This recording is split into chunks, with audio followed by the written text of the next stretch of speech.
सुज्ञतेचा नम्रतेचा डौल आहे वेगळा, सज्जनांच्या दर्शनाला सुजन आहे थांबला. हा स्वागताचा सोहळा, हा स्वागताचा सोहळा. नाशिक एज्युकेशन सोसायटी व पेठे विद्यालय शतक महोत्सवी वर्षानिमित्ताने विद्यार्थी व्याख्यानमाला या उपक्रमाअंतर्गत पेठे विद्यालयाचे नामवंत माजी विद्यार्थी तथा सुप्रसिद्ध उद्योजक आजचे आपले व्याख्याते सन्माननीय श्री मिलिंद जहागीरदार सर यांचे नाशिक एज्युकेशन सोसायटी व पेठे विद्यालयातर्फे मनपूर्वक स्वागत. पेठे विद्यालय हे असे अनमोल विद्यारत्नांची खाण. या ज्ञानदीपांनी जगास दीपवले, याचा शाळेचे असे अभिमान. साता समुद्रांपलीकडेही या शिष्यांची आकांक्षा उत्तुंग. ज्ञान साधनेने घडले या शाळेत दीपस्तंभ. पेठे विद्यालयाची गरुड झेपही शतकपूर्तीच्या दिशेने. यशस्वीतेचे शिरोमणी ओवले मुकुटात कृतार्थतेने, मुकुटात कृतार्थतेने. नाशिक एज्युकेशन सोसायटीचे अध्यक्ष प्राध्यापक सूर्यकांत रहाळकर सर, उपाध्यक्ष प्राध्यापक दिलीप फडके सर, उपाध्यक्ष श्री चंद्रशेखर मोंढे सर, कार्यवाह श्री राजेंद्र निकम सर, पेठे विद्यालयाचे शालेय समिती अध्यक्ष श्री चंद्रशेखर वाड सर, सहकार्यवाह व पेठे विद्यालयाचे शिक्षक प्रतिनिधी श्री शैलेश पाटोळे सर, संस्थेच्या कार्यकारी मंडळाचे सर्व सदस्य, शिक्षक मंडळाचे पदाधिकारी व सदस्य, संस्थेच्या सर्व शाळांमधील पदाधिकारी, शिक्षक, शिक्षकेतर कर्मचारी, फेसबुक आणि यूट्यूब या माध्यमातून व्याख्यानाचा लाभ घेणारे सर्व आजी माजी विद्यार्थी, संस्थेचे सर्व हितचिंतक, आपणा सर्वांचे नाशिक एज्युकेशन सोसायटी व पेठे विद्यालयातर्फे मनपूर्वक हार्दिक स्वागत. नाशिक एज्युकेशन सोसायटी व पेठे विद्यालय शतक महोत्सवी वर्षानिमित्त आयोजित या व्याख्यानमालेत 15वे पुष्प गुंफणारे आजचे व्याख्याते पेठे विद्यालयाचे नामवंत माजी विद्यार्थी तथा सुप्रसिद्ध उद्योजक सन्माननीय श्री मिलिंद जहागीरदार सर यांचा परिचय करून देत आहेत माझे सहकारी अध्यापक श्री प्रवेश नरस्कर.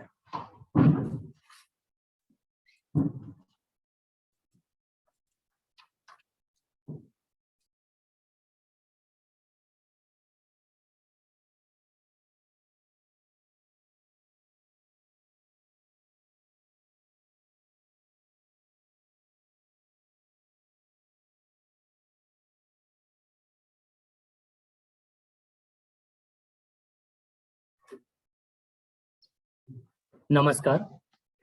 आजच्या शतक महोत्सवी व्याख्यानमालेचे प्रमुख वक्ते माननीय श्री मिलिंद जहागीरदार, पेठे विद्यालयाचे 1972च्या बॅचचे नामवंत माजी विद्यार्थी आहेत. त्यांनी पदवी शिक्षणानंतर फूड मॅनेजमेंट अँड प्रोसेसिंग या विषयाचे ज्ञान संपादन करून बेकरी व्यवसायातील नामांकित ब्रिटॅनिया बिस्किट लिमिटेड या कंपनीत 8 वर्षे उत्तम सेवा केली. आपल्या उत्तम कार्यशैली आणि विनम्र स्वभावाने त्यांनी आपल्या कार्याचा ठसा उमटवला. ब्रिटॅनिया कंपनीतील अनुभवाच्या जोरावर त्यांनी नाशिकमध्ये स्वतःचा व्यवसाय सुरू करण्याचा निर्णय घेतला. या अनुषंगाने त्यांनी 1996 साली जहागीरदार बेकर्सची स्थापना आरोग्य आणि चव एकत्र आणण्याच्या दृष्टिकोनातून केली. जागतिक दर्जाच्या उत्पादन पद्धतींसह उत्पादन दर्जाची निरोगी व शाकाहारी उत्पादने तयार करण्यात जहागीरदार बेकर्स आज आघाडीवर आहेत. आज त्यांच्या 150 पेक्षा अधिक बेकरी उत्पादनांना महाराष्ट्रातच नव्हे तर देश विदेशात प्रचंड मागणी आहे. ते एक यशस्वी उद्योजक असून सामाजिक बांधिलकी जपणारे संवेदनशील व्यक्ती आहेत. अनेक सामाजिक कार्यात त्यांचा सक्रिय सहभाग असतो. नाशिकमधील प्रसिद्ध सार्वजनिक वाचनालयाच्या यशस्वी वाटचालीत त्यांचे मोलाचे योगदान आहे. मंथन या सांस्कृतिक संस्थेत ते संस्थापक आहेत. एक कर्तबगार व हरहुन्नरी व्यक्तिमत्व असलेले माननीय श्री मिलिंद जागीरदार सर यांचा नाशिक एज्युकेशन सोसायटी आणि पेठे विद्यालयास सार्थ अभिमान वाटतो. यानंतर मी माननीय जागीरदार सरांना विनंती करतो की त्यांनी आम्हास मार्गदर्शन करावे. माननीय जागीरदार सर, धन्यवाद.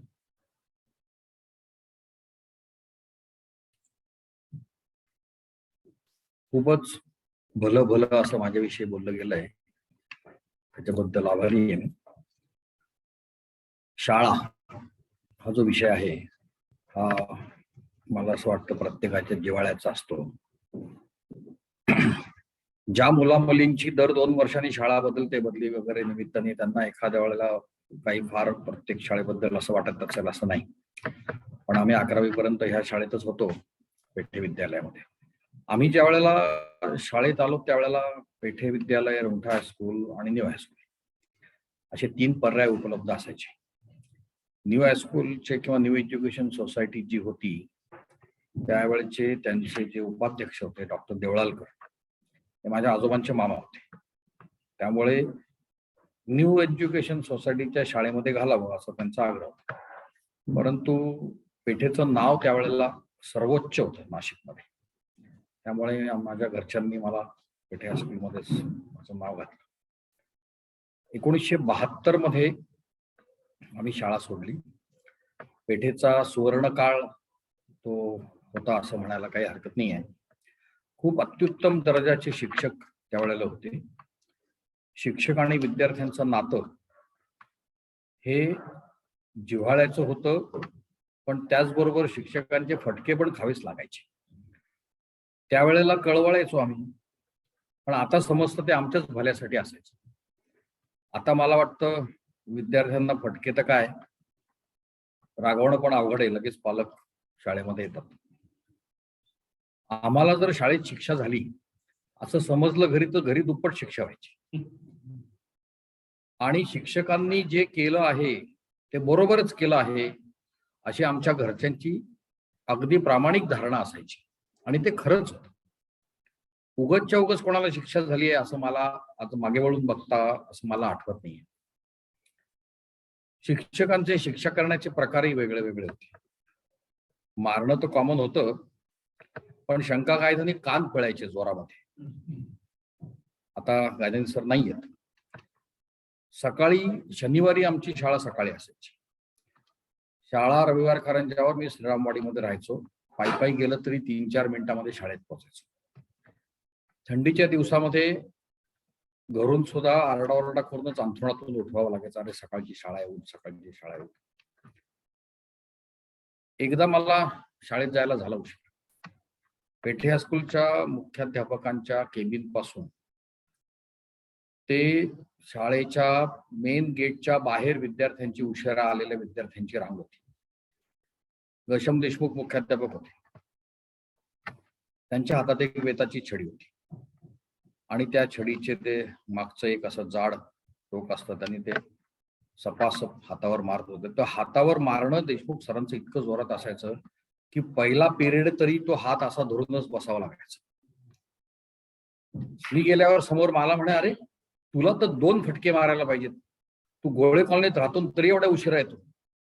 आता जेवढं शाळेपासून श्रीरामवाडीचं अंतर होतं तेवढंच पुढे गोळे कॉलनीपर्यंत होतं. म्हटलं सरांच्याही लक्षात नाही आलेलं की आपण श्रीरामवाडीत राहतो.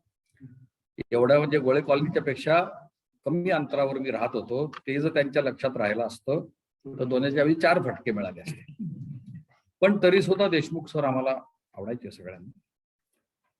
योग्य कारणासाठी शिक्षा झाली, उशिरा आला ना शाळेत, तुम्हाला शिक्षा भोगणं भाग आहे, हे विद्यार्थ्यांच्या पण मनामध्ये पक्क असतं. तात्पुरता राग येत असेल. देशमुख सरांनंतर लक्षात राहणारे असे अनेक शिक्षक त्या काळामध्ये होते. हे जे शिक्षा करण्याचं एक धोरण होतं ते मुलांच्या भल्यासाठीच होतं, यात शंका नाही. SK कुलकर्णी होते.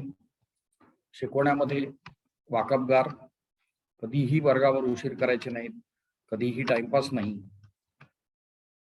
तुम्ही 4 वेळा विचारली एखादी गोष्ट तरी एसकेंना कधी असं वाटलं नाही की अरे हा काय 4 वेळा विचारतो, राग नाही यायचा. पण शिस्तीला अत्यंत कडक, अतिशय प्रेमळ म्हणजे वाडसर मराठीला असायचे. त्यांचं सुद्धा शिक्षक ह्या भूमिकेविषयी किंवा आपल्या पेशाविषयी इतकं प्रेम होतं. सगळ्या शिक्षकांचं असायचं. स्वभाव गुप्ते होते. आणि मला आठवतंय मामा पाटणकर प्रिन्सिपॉल HPTचे, त्यांनी रिटायर झाल्यानंतर जिज्ञासा महाविद्यालय हे महिलांसाठी सुरू केलं होतं फक्त. मामांकडे काही पैसे नव्हते. HPTचा प्रिन्सिपल असून सुद्धा शेवटपर्यंत हा माणूस भाड्याच्या घरात राहिला. तर त्यांनी ते जिज्ञासा महाविद्यालय सुरू केलं. तर त्याच्यामध्ये अनेक शिक्षक, संध्याकाळचं महाविद्यालय असायचं, तिथे शिकवायला जायचे. त्या पेठे हायस्कूलचे अनेक शिक्षक होते, गुप्ते सर होते, वाडसर होते. वाडसरांनी तर बराच काळ त्या जिज्ञासा महाविद्यालयामध्ये शिकवलं. पैसे मिळायचेच नाहीत कारण जिज्ञासाकडेच पैसे नव्हते. वसंत कानेटकरांनी पण त्या जिज्ञासामध्ये काही काळ शिकवलेलं आहे. पण असं होतं की एकतर मामा पाटणकरांचा दबदबा असा होता की त्यांचा शब्द खाली पडत नसे, आणि दुसरी गोष्ट ह्या लोकांना शिक्षण शिकवणे ह्या विषयाविषयी इतकी अनावर ओढ असायची की शाळेतलं शिकवणं झाल्यानंतर संध्याकाळी पण हे गुप्ते सर, वाडसर तिथे शिकवायला विनामूल्य जात असत. इतकं शिक्षक ह्या पेशाशी निगडीत झालेले शिक्षक आम्हाला मिळाले, आणि हे आमचं भाग्यच म्हणायला पाहिजे. बाळासाहेब सहस्रबुद्धे पण आम्हाला होते काही काळ शिकवायला. मला आठवतं की बाळासाहेबांनी आम्हाला वर्गावर आल्यावर सांगितलं होतं की आता तुम्ही एक वेगळी वही करायची आणि मी शिकवण्याच्या ओघामध्ये अनेक सुभाषित सांगणार आहे, ती उतरवून घ्यायची सगळी, तुम्हाला आयुष्यभर त्याचा उपयोग पडेल, उपयोग येतील. बाळासाहेबांसारखा द्रष्टा माणूस हा पेठे विद्यालयाला मिळाला हे शाळेचं पण भाग्यच म्हणायला पाहिजे, योग असतो. पण आणखी एक गंमत सांगायची अशी की माझे वडील पण आपल्या शाळेमध्ये 2 वर्ष शिक्षक होते. वसंतराव जहागीरदार म्हणून ते ओळखले जायचे. त्यांनी पण 2 वर्ष शिक्षकी पेशा केलाय आणि आपल्या शाळेमध्ये केलेला पेठे विद्यालयामध्ये. रानडे सर मला सांगायचे की अरे तुझा बाप, त्या काळाची बोलायची पद्धत होती, अतिशय विद्यार्थीप्रिय शिक्षक होता. त्याला सरकारी नोकरी मिळाल्यामुळे तो गेला, पण तो शाळेत राहिला असता तर फार चांगलं झालं असतं. माझी आई पण मी असताना शिक्षिका शाळेमध्ये होती. त्यावेळेची एक गंमत सांगण्यासारखी आहे की त्या काळामध्ये नाव नोंदणी करताना असं काही म्युन्सिपाल्टीमध्ये गेलं पाहिजे, नाव नोंदवलं पाहिजे, तर मुलगा जन्म झाला की हॉस्पिटलची जबाबदारी असते ते म्युन्सिपाल्टीला कळवायची. तसं काही नव्हतं. माझे आई वडील हे नोकरीनिमित्ताने परगावी असायचे. माझ्या वडिलांची बदलीची नोकरी होती, ते सरकारी अधिकारी होते, आणि मी मात्र आजी आजोबांजवळ नाशकातच राहिलो. तर माझ्या काकांनी माझं नाव शाळेत घेतलं. माझ्या वडिलांचं नाव होतं पुरुषोत्तम. गावामध्ये ते popularly he used to be known as Vasantrao Jahagirdar. तर माझ्या काकांनी माझं नाव घातलं शाळेमध्ये मिलिंद पुरुषोत्तम शिंदीकर, कारण आम्ही शिंदी गावचे जहागीरदार आहोत.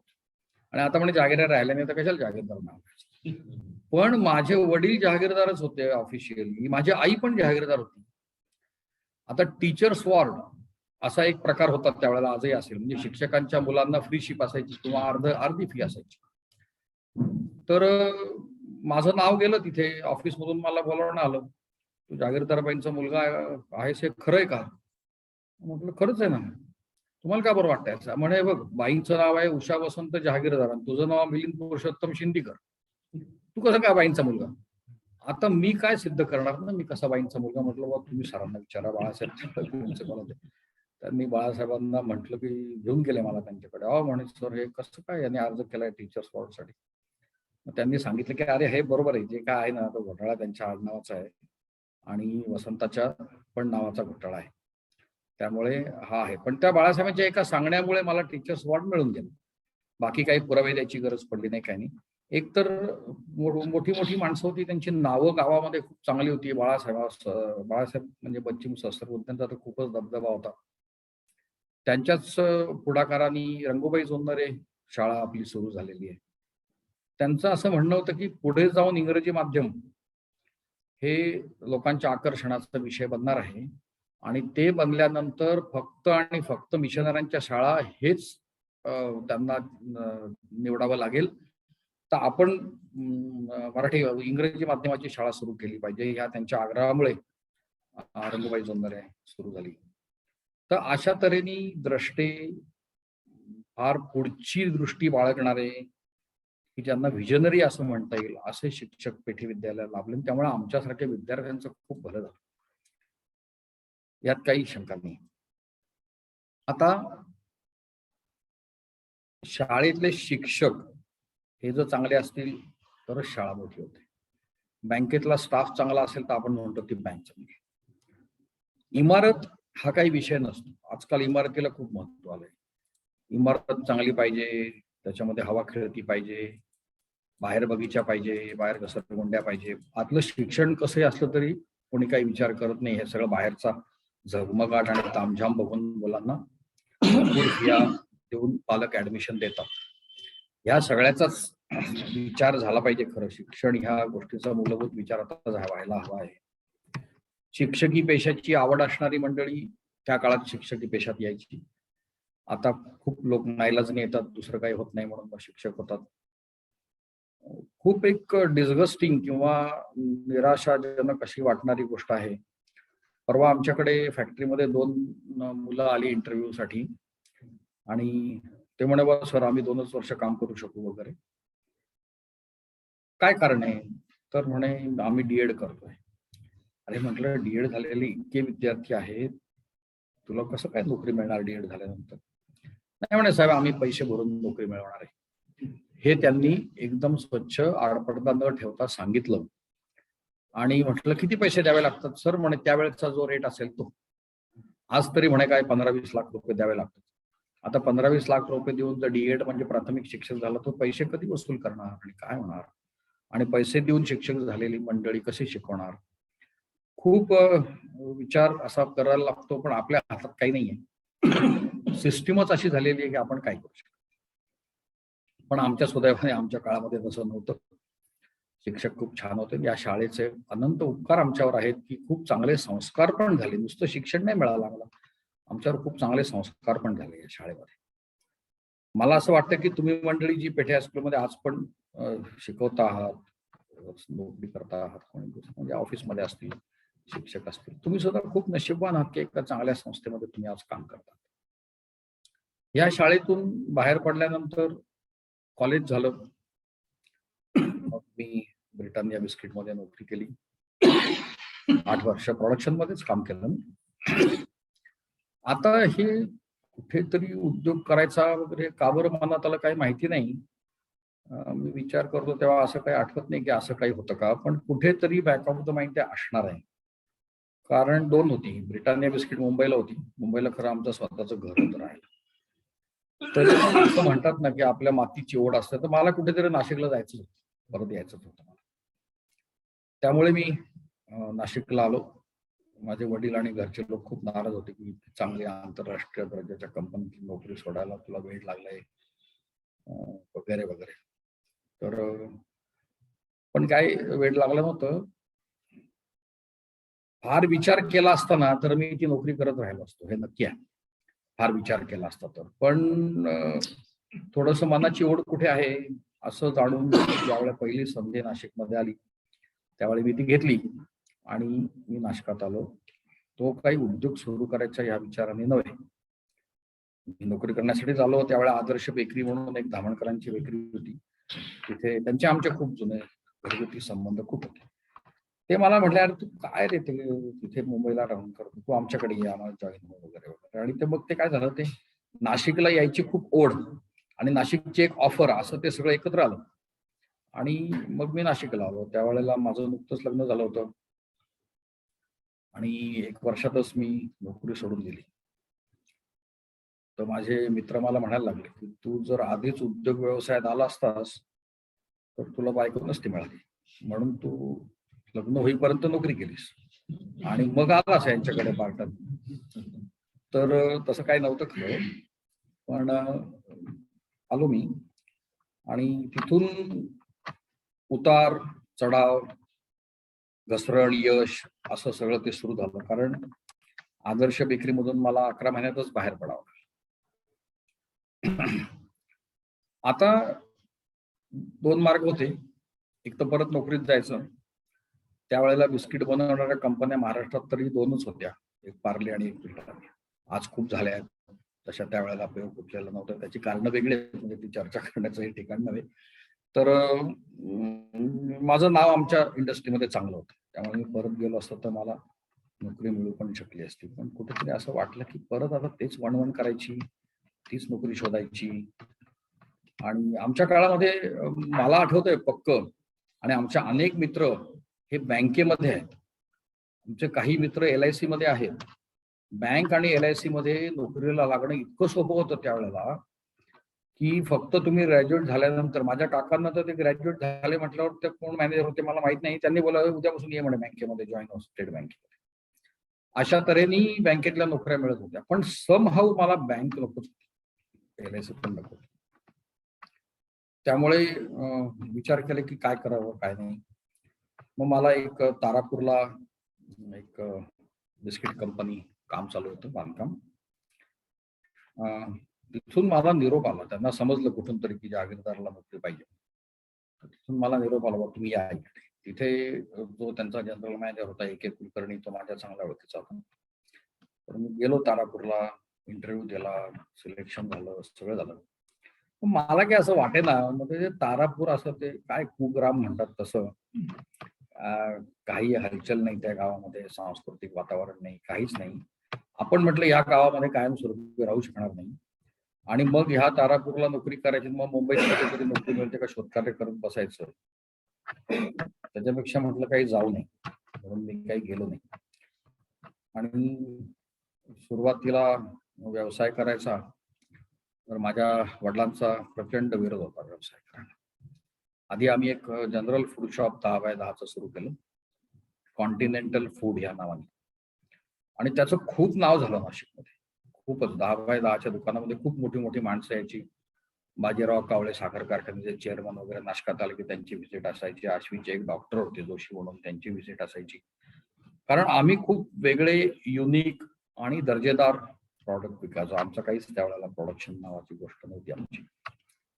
तर बाहेरूनच घेऊन विकायचे, पण ज्याला दर्जा नाही असे प्रॉडक्ट विकायचे नाहीत, हे आम्ही ठरवलंच होतं की दर्जेदारच काम करायचं. जे काम करायचं असेल ते दर्जेदार करायचं. व्यवसाय करताना आहे ना, तुम्ही दर्जेदार व्यवसाय करा किंवा हलक्या दर्जाचा व्यवसाय करा. कस्टमर, ग्राहक दोन्ही व्यवसायांना आहेत. कमी किमतीच्या मालालाही ग्राहक आहेत, जास्त किमतीच्या मालालाही ग्राहक आहेत. तुम्हाला स्वतःला हे निवडायचं असतं की मला कुठले ग्राहक हवेत. हवेतचा अर्थ असा, म्हणजे मला असं वाटलं की पाटोळे सर माझे कस्टमर असायला हवेत किंवा वाड सर असायला हवेत, तर मी काही त्यांना हात धरून घेऊन येऊ शकत नाही माझ्याकडे, चला माझ्याकडे खरेदी करा. तर याचा अर्थ असा आहे की ज्या दर्जाचे पाटोळे सर, वाड सर आहेत, त्या दर्जाचा माल मी द्यायला पाहिजे. तर ह्यापैकी दोनपैकी एक निवड करायची होती की दर्जेदार करायचं का नाही करायचं. जास्त किंमत असली तरी दर्जेदारच करायचं का कमी किमतीच्या पण वस्तू ठेवायच्या. तर मी एक निर्णय घेऊन टाकला की भले व्यवसाय कमी झाला तरी चालेल, पण दर्जाशी तडजोड करायची नाही. आणि ते तत्व मी आजपर्यंत पाळतो. आज जेव्हा आमची स्वतःची बेकरी सुरू झाली, आता ती प्रायव्हेट लिमिटेड झाली आहे कंपनी, तर त्याही वेळेला असंच झालं की लोकांच्या पोटापर्यंत आपण जाणार आहोत. तर जी वस्तू खायचा आपल्याला संकोच वाटेल, अरे खाऊ का नको असा विचार मनात येईल, त्या दर्जाची वस्तू बनवायची नाही. डोळे झाकून आपल्यावर लोक विश्वास ठेवतील अशा तऱ्हेचंच नाव आपलं झालं पाहिजे. त्यामुळे काही वेळेला असं पण झालं की कॉम्पिटिशनमुळे एखादी वस्तू दर्जेदार बनवली तर ती परवडत नाही. म्हणजे बाजारातल्या किमतीपेक्षा कमी किमतीमध्ये, बाजारातली किंमत ही कमी आहे आणि तुम्ही जे बनवता आहे त्याची किंमत जास्त होते आहे, असं पण काही वेळेला झालं. पण आम्ही बाजारातल्या किमतीबरोबर राहण्यापेक्षा जास्त किंमत लावून ती वस्तू विकणं आम्ही पसंत केलं, आणि कस्टमर, ग्राहक त्याप्रमाणे आम्हाला पैसे द्यायला तयार व्हायला लागले. कारण खाणाऱ्या माणसाला वस्तूचा दर्जा समजतो असं माझं मत आहे. हातात वस्तू घेतल्यानंतर सुद्धा समजतं, मला तर समजतो, हातात वस्तू घेतल्यानंतर सुद्धा समजतं की काय दर्जाची वस्तू आहे. त्यामुळे ग्राहकांचा हळूहळू विश्वास बसायला लागला. बऱ्यापैकी नाव झालं. ते कॉन्टिनेंटल फूड असताना सुद्धा झालंच होतं, पण आम्ही बेकरी सुरू केल्यानंतर सुद्धा झालं. पण झालं काय माहितीये का, बेकरी सुरू केल्यानंतर पहिल्यांदा मी पार्टनरशिपमध्ये केली. ती पार्टनरशिप वर्षभराच्या आत मोडली आणि डोक्यावर प्रचंडच म्हणावं लागेल, इतकं कर्ज आलं डोक्यावर. तर ते कर्ज मात्र आमच्या त्या कॉन्टिनेंटल फूडमुळे फेडलं गेलं. मी घेणेकऱ्यांना सांगितलं, ते तडजोडीमध्ये आमची बेकरी आमच्या पार्टनरला द्यावी लागली आम्हाला. कारण भांडण करत बसणं हे माझ्या स्वभावात पण नाहीये. आणि व्यापाऱ्यांनी कधी भांडण, कोर्ट कचेऱ्या, पोलीस स्टेशन यांच्या नादी लागू नये. कारण त्याच्यात जो वेळ जातो, म्हणजे खरं तर कोणीच लागू नये, कारण त्याच्यात जो वेळ जातो, त्याच्यात जी एनर्जी जाते, त्याच्यात जो पैसा जातो, तेवढ्याच वेळामध्ये, एनर्जीमध्ये, पैशामध्ये तुम्ही खूप चांगलं मोठं काम उभं करू शकता. तेव्हा उगच आड्डेथेकोरपणा करून भांडत बसायचं हे आम्ही केलं नाही. त्यामुळे मी तिथून बाहेर पडलो, पण कर्जाचा बोजा खूप आला. ही वेळ अशी आली होती की सगळंच घरातलं संपलं होतं. माझ्या वडिलांचा मला शेवटपर्यंत व्यवसाय करायला पाठिंबा नव्हता. त्यांनी मला सांगितलं होतं, तू माझ्या मनाविरुद्ध व्यवसाय करतोयस, तुला मी ₹1 देणार नाही. आणि त्यांनी ते अगदी शेवटपर्यंत पाळलं. त्यांनी ₹1 माझ्या हाती लागू दिला नाही. अर्थात ते राहिले शेवटपर्यंत माझ्याच बरोबर. आम्ही तो राग मानला नाही कोणी. कारण एक गोष्ट मी नक्की मनाशी ठरवली होती की ज्याचा पैसा आहे त्यालाच हे ठरवायचा अधिकार असायला हवा की मी कोणाला पैसे देईन आणि कोणाला नाही. मी तुमचा मुलगा आहे म्हणजे माझ्या तुमच्या पैशावर अधिकार आहे असं नाही. आणि हे कोणीच धरू नये. खूप वेळा मी जगामध्ये बघतो की आईनी, वडिलांनी पैसे दिले नाहीत तर मुलं मुली राग धरतात त्यांचा. हे चूक आहे. कारण ज्याचा पैसा आहे त्यालाच तो देण्याचा अधिकार असला पाहिजे. आणि हे मी पहिल्यापासून शेवटपर्यंत आजपर्यंत माझ्या मनामध्ये आहे. त्यामुळे मला वडिलांनी ₹1 दिला नाही तरी माझा त्यांच्यावर राग नव्हता आणि म्हणूनच ते माझ्याबरोबर शेवटपर्यंत खूप चांगले हसून खेळून सुखात राहिले. तर सगळं संपलं होतं. बायकोच्या अंगावरचे दागदागिने गेले होते, LIC मोडून खाल्ल्या होत्या, कॅश राहिली नव्हती हातामध्ये. आमचं एकत्र कुटुंब होतं. आई वडील, माझा लहान भाऊ, त्याची बायको, असं आम्ही सगळे एकत्र राहत होतो म्हणून निभलं. नाहीतर फुटपाथवरच वेळच तशी आली. पण काही थोडेफार पैसे बाजूला लावून ठेवले होते, ते महिन्याच्या खर्चाला चालायचे. आणि एक कॉन्टिनेंटल फूड नावाचं जे दुकान होतं, त्या दुकानाने आम्हाला तारलं. सगळी कर्ज त्या दुकानाने फेडली. 5 वर्षामध्ये कुठेही गावाला गेलो नाही, लग्न समारंभ अटेंड केले नाही, कारण भाडं थोडं लागायचं, नवीन कपडे घेतले नाहीत. दागदागिने तिथं संपलेच होते. पण त्याच्यानंतर झालं ते सगळं व्यवस्थित झालं. पण माझ्या असं लक्षात आलं की हे जे कर्ज आपल्या डोक्यावर आहे हे एकट्या दुकानाच्या बळावर फेडणं शक्य नाही. मॅन्युफॅक्चरिंगच असायला पाहिजे. मला मॅन्युफॅक्चरिंगची खरोखरच खूप ओढ होती पहिल्यापासून. त्यामुळे परत नवीन बेकरी सुरू केली, मात्र ती एकट्याने केली. आणि याच्या आधी 2-3 व्हेंचर्स माझी फेल गेली होती. म्हणजे आदर्श बेकरी बरोबरचं फेल गेलं, आमच्या मित्राबरोबरची पार्टनरशिप फेल गेली. तर त्याचा एक सांगायचा गमतीदार किस्सा आहे. तर गमतीदार किस्सा असा आहे की आपले ठकार सर होते शाळेमध्ये. तुम्ही आता कोणी त्यांना पाहिलं पण नसेल एखाद्या वेळेला. ठकार सर आणि ठकार मॅडम होत्या, त्या शारदा मंदिरच्या प्रिन्सिपल होत्या. आणि गंमत अशी की ठकार मॅडम राष्ट्रपती पदक पुरस्कार विजेत्या होत्या. त्यांचा राष्ट्रपतींकडून सन्मान झाला होता. खूप छान होते दोघंही, खूप छान कपल होतं, नाशकातलं नावाजलेलं कपल होतं. वेल्दी माणसं होती. म्हणजे ठकार सरांकडे अँसेस्ट्रल प्रॉपर्टी पण खूप असायची. पण ठकार सर अतिशय साधे सरळ. पण त्यांची एक गंमत अशी होती की त्यांना ज्योतिषाचा फार नाद होता आणि खूप चांगली पत्रिका बघायची. आम्ही ग्रॅज्युएट झाल्यानंतर कोणाला नोकऱ्या लागत नव्हत्या, कोणाला काय, आम्ही सरांना त्यावेळेला तोपर्यंत सर रिटायर पण झाले. गोळे कॉलनीत राहायचे. आम्ही सरांना जाऊन खूप त्रास देतो, सर पत्रिका बघा, सर काहीतरी सांगा. आणि सर सांगायचे आणि तसं व्हायचं. तुम्हाला खरं सांगतो, सरांचा जो अभ्यास होता ना पत्रिकांचा, त्याला तोड नव्हती. त्यावेळेस सरांनी मला असं सांगितलं होतं की हे बघ, तुझ्या पत्रिकेमध्ये व्यवसाय नाहीये, तू व्यवसाय करायचा नाहीस आणि पार्टनरशिप तर कोणाबरोबरच करायची. तुझा पार्टनर तुला फसवेल, हे नक्की सांगतो तुला. किती वेळा केलीस तरी तो पार्टनर तुला फसवणार. पण तारुण्याचा जोश असतो. काय सांगतात सर, मी तर काय लात मारीन तिथे पाणी काढीन असं असतं मनामध्ये. आणि माझी दोन्ही तिन्ही व्हेंचर जी फेल झाली ना, ती सगळी पार्टनरशिप बदली होती. आणि मला त्यांनी सांगितलं होतं की तुझ्या बायकोची पत्रिका तुझ्यापेक्षा फार भारी आहे. तिच्यामुळे तू तरुण जाणार आहेस. तर तुला जर व्यवसाय करायचा असेल तर बायकोच्या नावाने करायचा. तू तुझ्या बायकोचा नोकर म्हणून काम करायचं, मग यश मिळेल. आणि योगायोगाने काय झालं, ते कॉन्टिनेंटल फूड जे आम्ही सुरू केलं ना, ते योगायोगाने तिच्या नावावर झालं.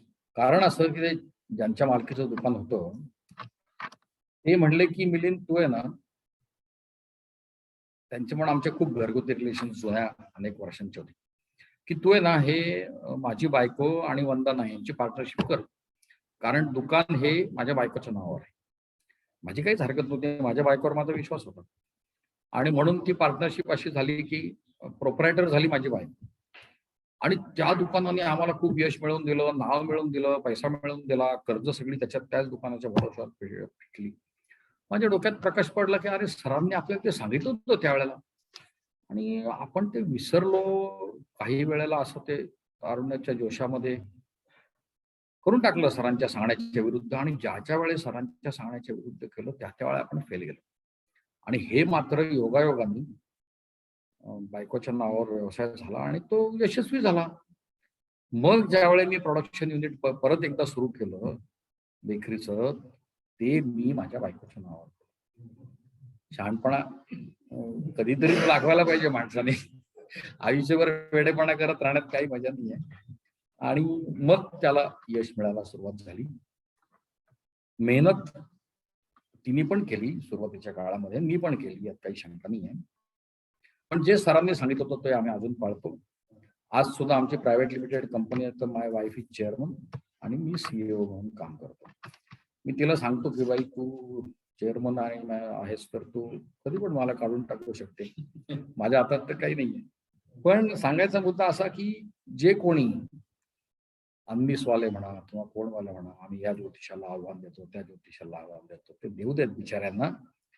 पण मला ही खात्री आहे त्यांच्या घरच्या अडचणींच्या वेळेला ते सुद्धा कधीतरी ज्योतिषाकडे गेले असतील. पण त्याच्यासाठी त्या ज्योतिषशास्त्राचा अभ्यास अतिशय चांगला असायला लागतो, जो ठकार सरांचा होता. आणि मला हे माहिती आहे. तर त्याच्यानंतर ज्या वेळेला आम्हाला यश मिळालं त्याच्यानंतर आम्ही काही ज्योतिषाच्याकडे कधी गेलो नाही. सर पण गेले होते तोपर्यंत. आणि मग जेवढ्या विश्वासाचं कोण आहे. पण ज्या वेळेला माणूस अडचणीत सापडतो ना, आणि अडचणी या प्रत्येकाच्या आयुष्यात येतात, त्यावेळेला माणूस ज्योतिषाकडे जातोच जातो असं माझं मत आहे. आणि ह्या माझ्या सगळ्या अनुभवावरून मला असं वाटतं की जसा आपला एक फॅमिली डॉक्टर असतो तसं फॅमिली ज्योतिषी असायला हवा. दरवर्षी त्याच्याकडे जाऊन गुढीपाडव्याला विचारायला पाहिजे बघ कसं वागू. आता ज्योतिषशास्त्र कसं आहे ते ढोबळ सांगतात मला. सरांनी मला सांगितलं ढोबळ मानाने की तू पार्टनरशिप करू नको. पण ते हे नाही सांगणार की उद्या काय होणार आहे, हे नाही सांगू शकत. त्यामुळे ढोबळ मानानेच घ्यावं. आणि आयुष्यातले निर्णय हे प्रत्येक निर्णय ज्योतिषाला विचारून घेऊ नये. ढोबळ मानाने लक्षात ठेवा, निर्णय आपले आपण घ्यावे, परिस्थितीचा अंदाज घ्यावा आणि ते करावे. आता मला काही लोक असे भेटायला येतात की सर माझ्या मुलाचं काही डोकं चालत नाही अभ्यासामध्ये, तर त्याला काहीतरी व्यवसाय करून द्यावा असं माझं मत आहे. कारण रिटायर झालेले असतात, पैसा असतो जवळ. आणि मी त्यांना सांगतो आहोत तुम्हाला असा का बरं समज झाला की व्यवसाय करायला डोकं लागत नाही म्हणून आणि नोकरी करायला डोकं लागतं. डोकं दोन्हीकडे लागतं. नोकरी सुद्धा यशस्वी होणारी माणसं असतात, तशी नोकरीत यशस्वी होणारी माणसे आपण आपल्या आजूबाजूला बघतोच की. पण ज्याला डोकंच नाही आहे तुम्ही पैसा वाया घालवू नका असं मी त्यांना सांगतो. व्यवसाय जर करायचा असेल, आता आज बघा मोदींपासून ते सगळेजण सगळ्यांना सांगतात तुम्ही व्यवसाय करा व्यवसाय करा.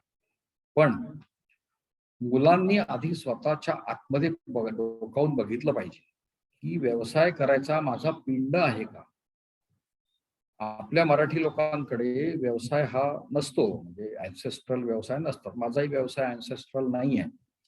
ज्या वेळेला मला 2 वेळा 3 वेळा अपयश आलं तेव्हा एका माझ्या मारवाडी मित्राने सांगितलं, मित्र हा काही तुम्हाला बोलू शकतो आणि तुम्ही त्याचं ऐकूनच घ्यायचं असतं काही प्रश्न, की अरे तुम्ही मराठी माणसांनी काय व्यवसाय करायचा, व्यवसाय आम्ही मारवाडींनी करायचा.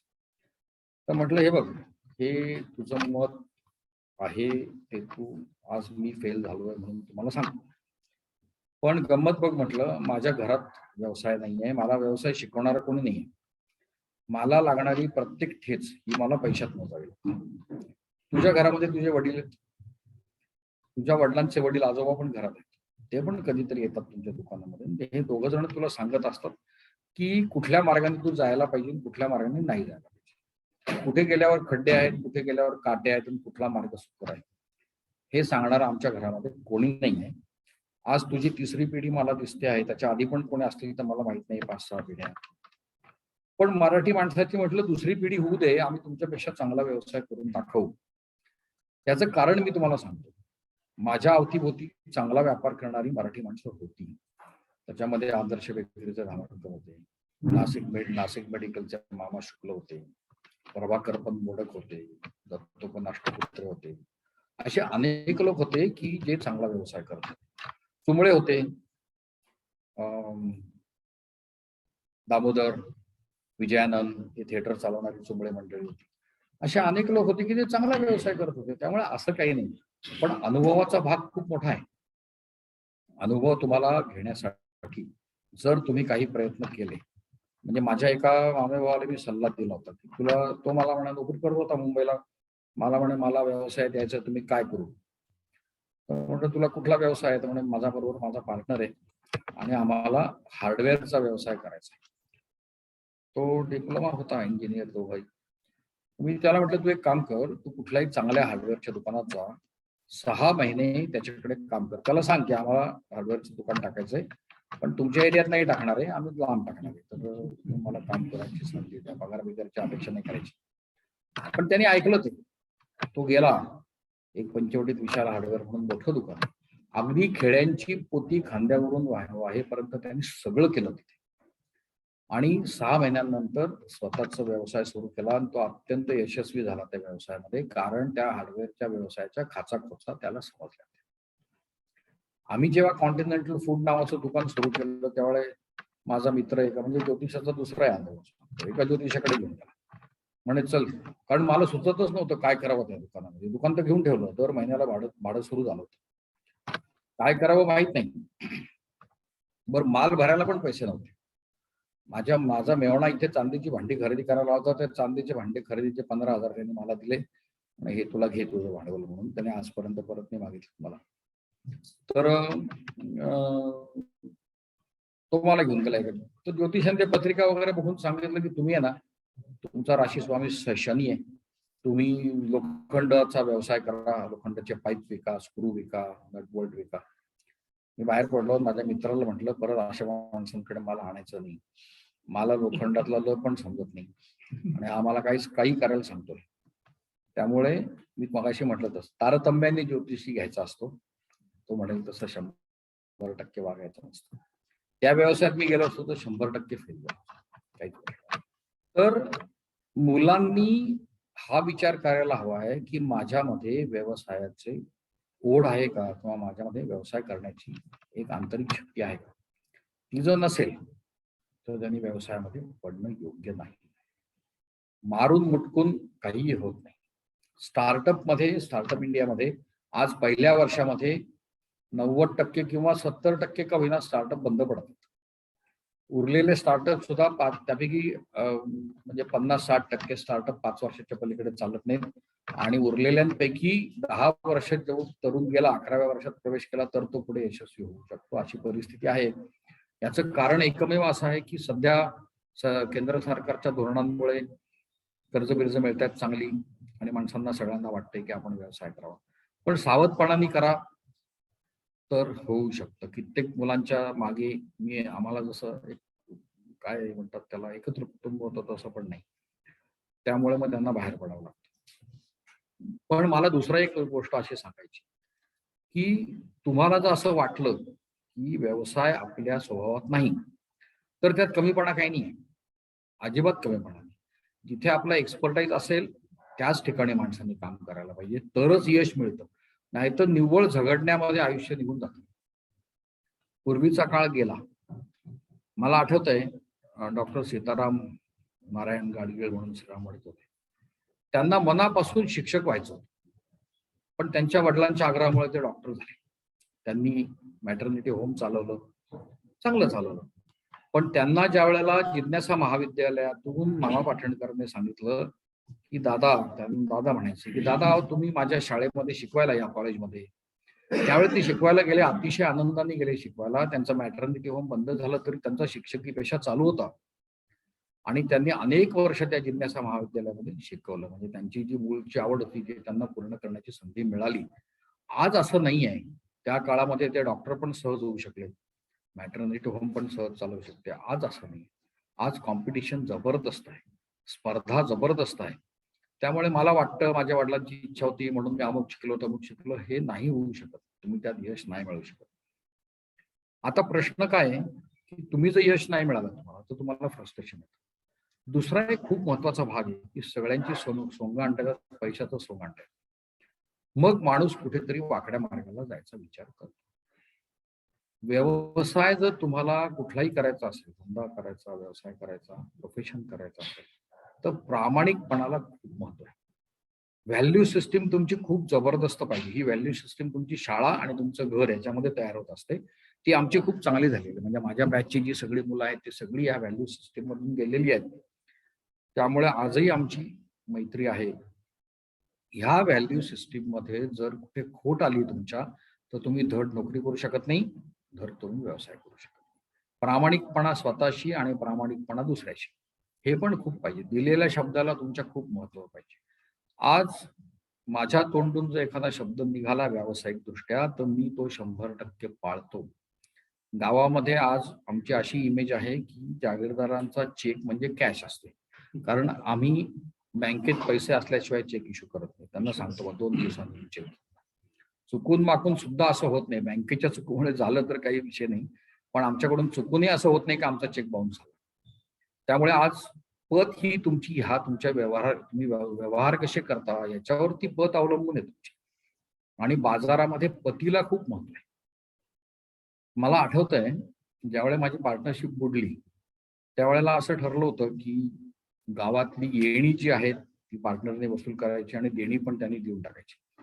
समहाऊ त्याला अडचण असेल काय, त्यांनी देणी द्यायला नकार दिला. त्याच्यानंतर जी फॅक्टरी माझ्या ताब्यात नव्हती, जो व्यवसाय माझ्या ताब्यात नव्हता, त्या व्यवसायातली माझ्या कारकिर्दीतले जो माल खरेदी केलेला होता, जी काही कामं केलेली होती, त्याची देणी सुद्धा मी दिली. कारण मी त्यांना माल मागवत होतो. म्हणजे इतकं झालं की आमच्या भागीदाराच्या कारखान्यावर जो बोर्ड लागला होता त्या बोर्डाचे पैसे सुद्धा मी दिले पेंटरला. ते तो अजून लक्षात ठेवतो. म्हणजे जागीरदार असं कोणीच वागणार नाही. तुम्ही माझे पैसे दिलेत आणि मला हे कधीच अपेक्षा नव्हती की हे पैसे माझे मिळतील, कारण तो बोर्ड तुमच्या फॅक्टरीवर पण लागत भरतेच्याच फॅक्टरीवर. तर हा जो प्रामाणिकपणा आहे आणि हे जे तुम्ही स्वतःच्या शब्दाचं महत्व आहे ते खूप तुम्ही जपलं पाहिजे. तुम्हीच तुमचा शब्द पाळला नाही तर जग तुम्हाला महत्व देणार नाही. आणि ते जर तुम्हाला महत्व पाहिजे असेल तर व्यावहारिक दृष्ट्या खूप चोख राहिलं पाहिजे. तुम्ही पारदर्शकता पाहिजे व्यवहारामध्ये. शक्यपंजे नको आहे. व्यवहारामध्ये काम करताना, व्यापार करताना तुम्ही पैसे मिळवण्यासाठी वापर करणार आहात हे उघड आहे आणि तसाच तो करायला पाहिजे. तुकारामबाची पेढी तुम्ही नाही चालवायची, कारण तुम्हाला पांडुरंग प्रसन्न वगैरे काय होणार नाही. तुम्ही फायदा मिळवण्यासाठीच व्यवसाय करा, तो फायदा हा योग्य मार्गानेच मिळवलेला पाहिजे. आज तुम्ही लक्षात घ्या, जे लोक शक्यपंजे करून फायदा मिळवतात ते थोड्या काळापुरता मिळवलेला असतो. राजकारण हा विषय सोडून द्या, राजकारणातले फायदे हे वेगळे आहेत.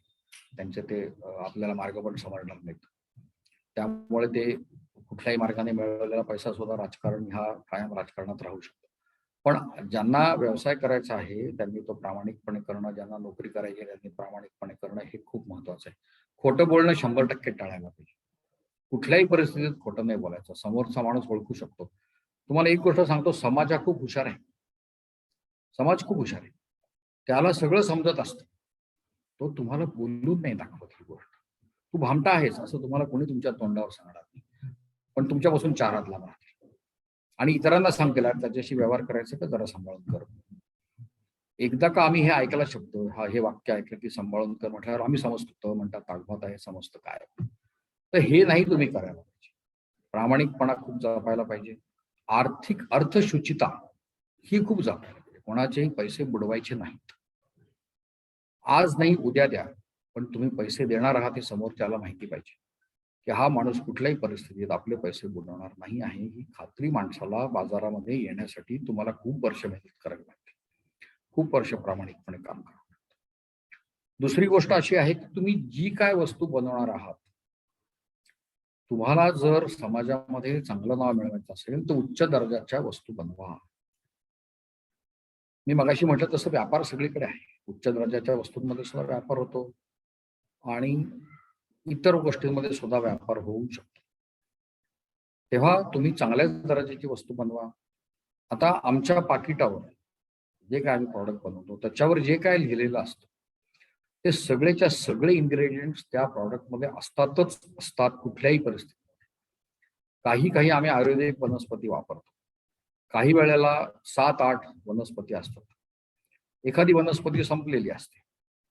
पण माझ्या मुलांना ही शिकवण आहे की ती 7 पैकी 1 वनस्पती संपली तर काय बिघडतं? चवीमध्ये तर काही फरक पडणार नाही कारण ते खूप अगदी छोट्या क्वांटिटीमध्ये असतात. पण ती एक वनस्पती जरी नसली तरी आमचे प्रोडक्शन मॅनेजर प्रोडक्शन थांबवतात. ते मला विचारतात की दुसरं काय घेऊ, कारण हे नाही आहे.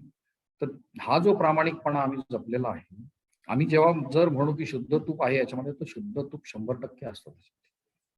आम्ही त्याच्याशिवाय थोडासा फायदा मिळवावा म्हणून डालडा वापरावा हे आम्ही करत नाही.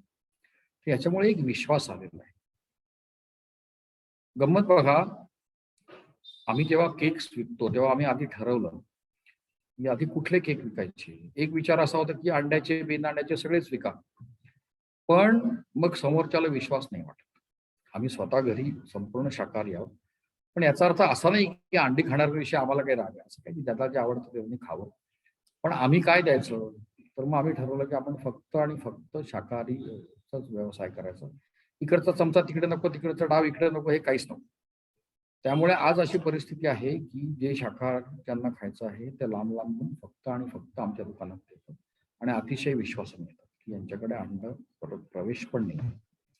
आता मध्यंतरी ह्या कोरोनाच्या कारकिर्दीमध्ये आमची मुलं फॅक्टरीत राहत होती, 12-15 मुलं, कारण त्यांना घरून यायला परवानगी नव्हती. तिथेच त्यांची जेवणा खाण्याची व्यवस्था होती.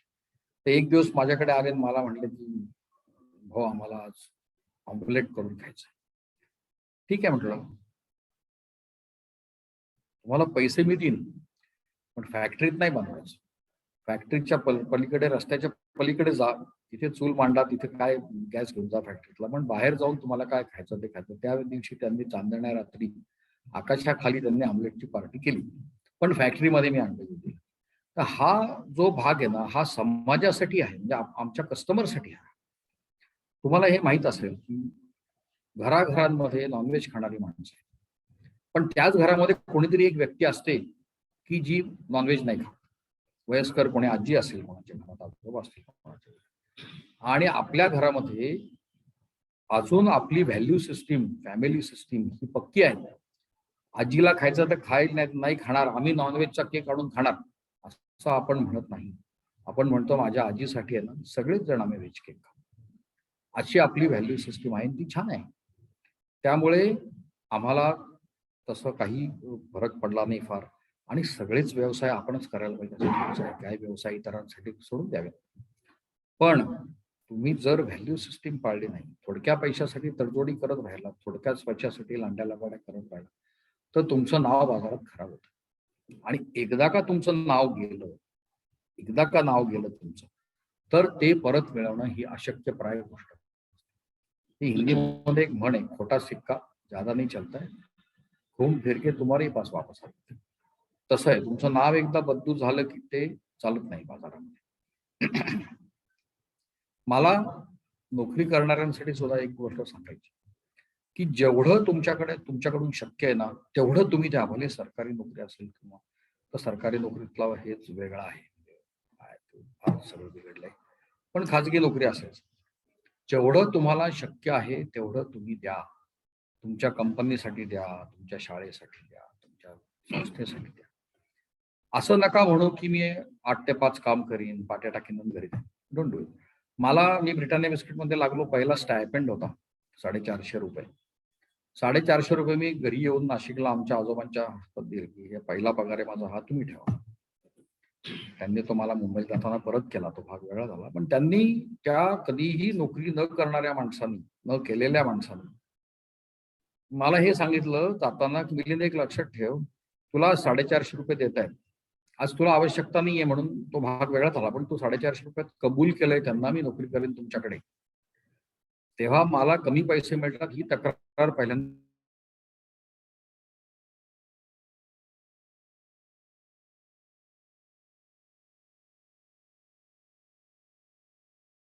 तुझे 450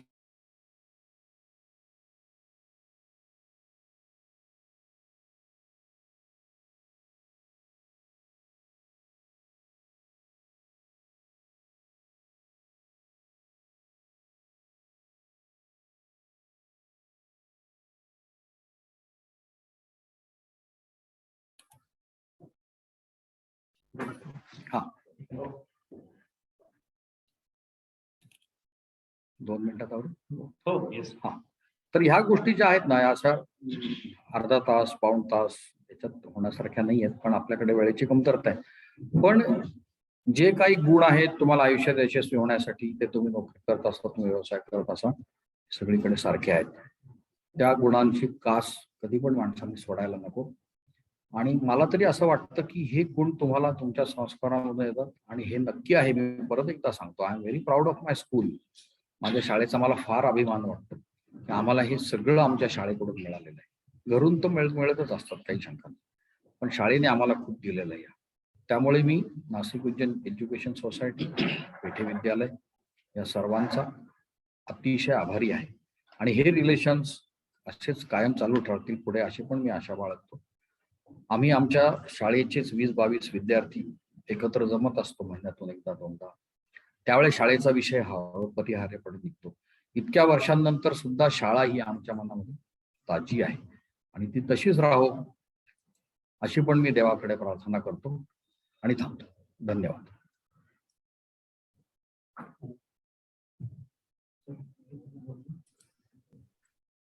धन्यवाद सर. आजच्या या व्याख्यान सत्रामध्ये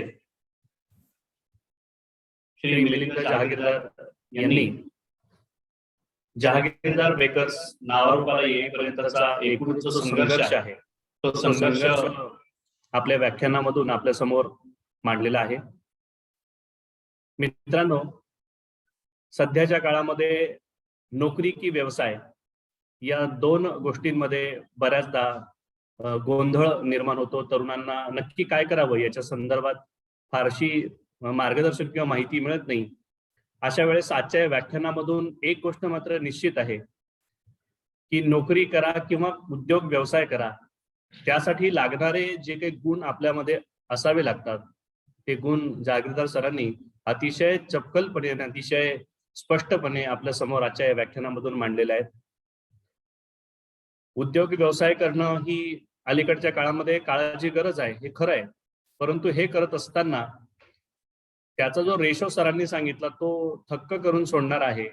100 5 यशस्वी उद्योजक होऊ शकतात, पण यशस्वी उद्योजक होणारच नाहीत असं मात्र नक्की नाही. त्यासाठी काय गुण आपल्याकडे असले पाहिजेत, व्यवसायातले बारकावे पहिल्यांदा माहीत करून घेणं, त्यासाठी आवश्यक असलेली व्यावसायिक पात्रता आपल्याजवळ असणं, अनुभव असणं, त्याचबरोबर बाजारपेठेचा एकंदर अभ्यास, लोकांना काय हवं आहे काय नको, आणि बाजारात टिकून राहण्यासाठी आपल्याला काय करता येऊ शकेल, यासारख्या गोष्टींचा अभ्यास ज्याच्याजवळ आहे तो यशस्वी उद्योजक होऊ शकतो. जहागीरदार बेकर्सचा संघर्ष ऐकत असताना एक गोष्ट मात्र लक्षात आली की एकदा त्या उद्योग व्यवसायामध्ये आपण पडलो की मेहनत, जिद्द, चिकाटी यासारखे गुण आपल्यामध्ये असले तरच अशा प्रकारची वाट प्रत्येकाने चोखळावी, अन्यथा या मार्गाला जाऊ नये, हे मात्र आपल्याला असं निश्चितपणे सांगता येईल. मिलिंद जहागीरदार सरांच्या बोलण्यातून माझ्या एक गोष्ट लक्षात आली की जे स्वीकाराल ते नेटाने करा, डोंट गिव्ह अप, हा जो त्यांचा मूलमंत्र आहे जहागीरदार बेकर्सचा, तो असावा असं मला वाटतं. अनेक संकटांमधून आजची जहागीरदार बेकर्सच्या अनेक शाखा त्यांचं आरोग्य संपन्न आणि स्वास्थ्य टिकेल अशा पद्धतीची जी उत्पादनं आहेत आणि त्याला जी मागणी आहे त्याच्यावरून आपल्याला निश्चितपणे सांगता येऊ शकेल. व्यवसायातले अत्यंत सूक्ष्म आणि ते यशस्वी होण्यासाठी आवश्यक असणारे बारकावे जागृत सरांनी आजच्या या व्याख्यानामधून आपल्याला सांगितलेले आहे. सगळ्यात महत्वाचं म्हणजे ग्राहकांना काय हवंय याची मानसिकता ज्याला ओळखता आली तो व्यवसायामध्ये यशस्वी होऊ शकतो हे त्यांनी सांगितलं. आणि सगळ्यात महत्वाचा गुण आहे तो म्हणजे विश्वासार्हता. बाजारामध्ये तुमची काय पत आहे, एकदा ती तुम्ही गमावली की तुम्ही कधीही व्यवसायामध्ये पुढे येऊ शकत नाही. काही व्यावसायिक कमी कालावधीत उंच शिखरावर जातात, पण तेवढेच ते जमिनीवर देखील आपटतात हे देखील लक्षात घ्या. आणि म्हणूनच उत्तम आणि यशस्वी उद्योजक व्हायचं असेल तर यासारख्या अनेक गुणांचा अवलंब आपण सर्वांनी केला पाहिजे, तरच पुढील काळामध्ये आणि चिरकाल टिकणारं यश आपण मिळवू शकतो. आजच्या या व्याख्यानाच्या समारोपाकडे वळण्यापूर्वी काही प्रश्न या ठिकाणी ज्यांना विचारायचे आहेत त्यांना मी विनंती करतो की त्यांनी हात वरती करून प्रश्न विचारावा, म्हणजे त्यांचा प्रश्नाचं उत्तर किंवा त्या संदर्भात आपल्याला चर्चा करता येऊ शकेल.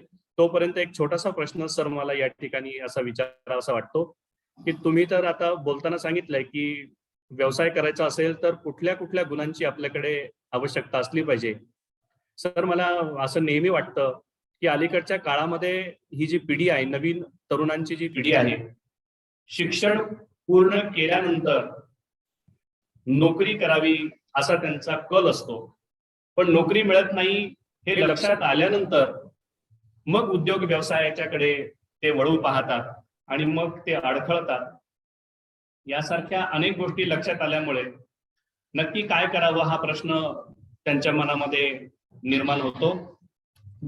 तेव्हा जागीरदार सरांना मी असं विचारू इच्छितो की सर, नव्या तरुण पिढीने उद्योग व्यवसायामध्ये पडायचं जर असेल तर साधारण त्याची कधी सुरुवात करावी?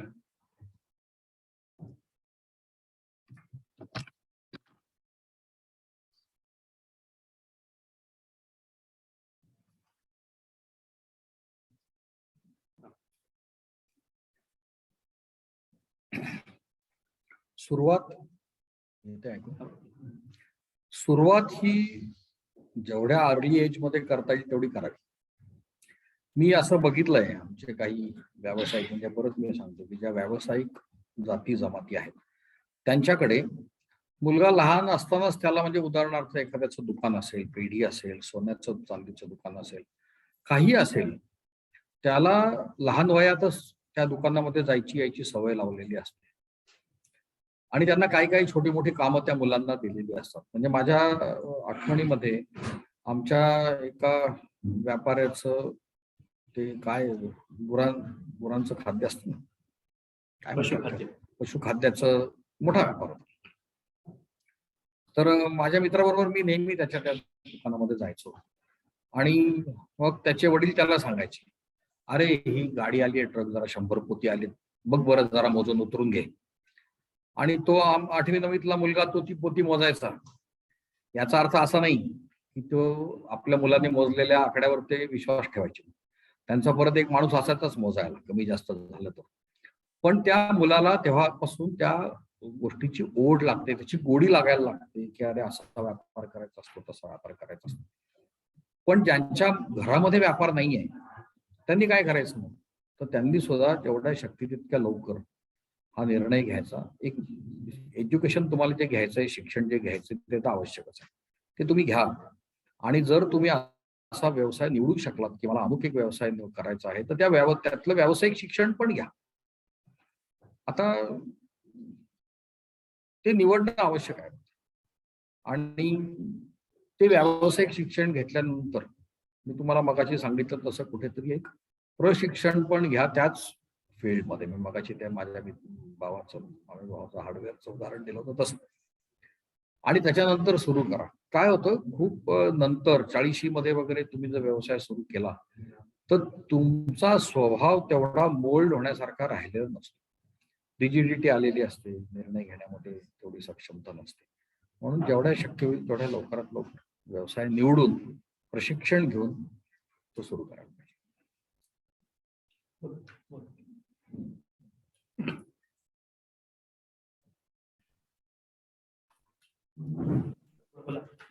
धन्यवाद सर.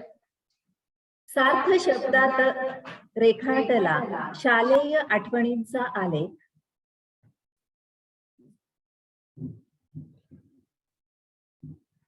सार्थ शब्दात रेखाटला शालेय आठवणींचा आलेख.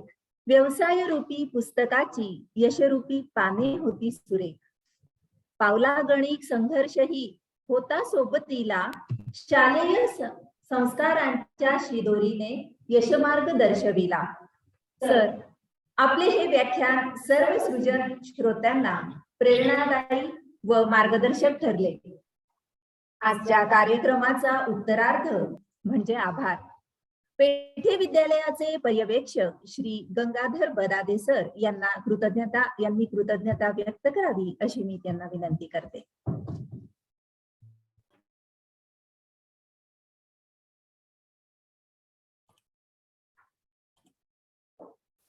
आपल्या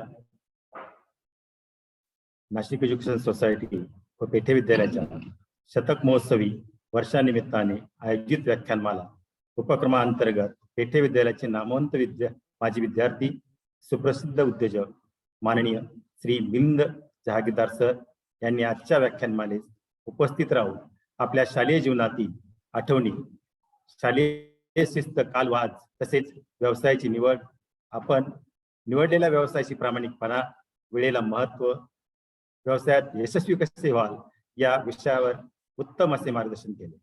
सर, आज आपल्या क्षमतेनुसार योग्य व्यवसायाची निवड करणे ही काळाची गरज आहे हे आपल्या व्याख्यानातून संस्थेच्या आजी माजी विद्यार्थ्यांना प्रेरणा मिळेल यात शंका नाही.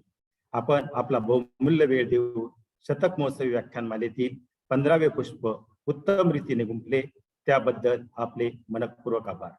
संस्थेचे माननीय अध्यक्ष प्राध्यापक सूर्यकांत राळकर सर, उपाध्यक्ष माननीय प्राध्यापक फडके सर, श्री मोंडे सर, सर्व सन्माननीय पदाधिकारी तसेच प्रत्यक्ष व्याख्यानास उपस्थित सर्व मान्यवर श्रोत्यांचे मनपूर्वक आभार. सर्व श्रोत्यास अशी विनंती करतो की यापुढील ऑनलाईन व्याख्यानास आपण असाच उदंड प्रतिसाद द्यावा ही नम्र विनंती. धन्यवाद.